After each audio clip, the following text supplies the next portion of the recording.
This video lecture is concerned with the GOON node. This is located in the first group of nodes in the center, also called the GOON node.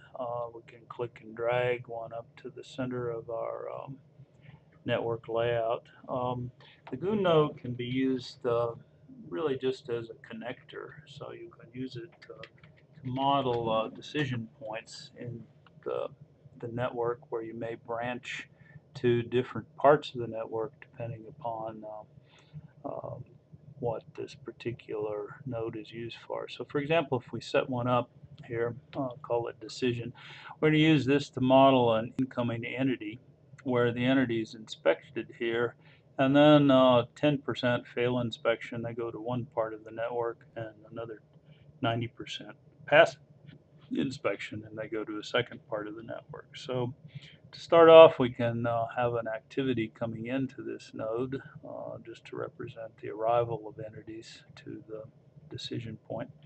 And then we'll have a couple of activities outbound from the node. The first one is going to represent failure. So we'll give it an end node label fail. And the condition is the probability that it will pass. So we'll put PROB, or rather fail. We'll put PROB 0.1 to represent the 10% failure probability. Okay. We have a similar activity coming out of the GOON node to represent passing. So this will go to another node in the network called pass, and the condition will be PROB 0.9. Okay, click OK. So we've got two probabilistic activities. We'll only take one, so the max take number for the M number for the decision node is 1. Just take one of the two activities. Probabilities, of course, have to sum to 1. And whenever an entity arrives, 10% of the time the entity will be set to fail, and 90% of the time to pass. So the GOON node can be used for any of these kinds of decision points in your model.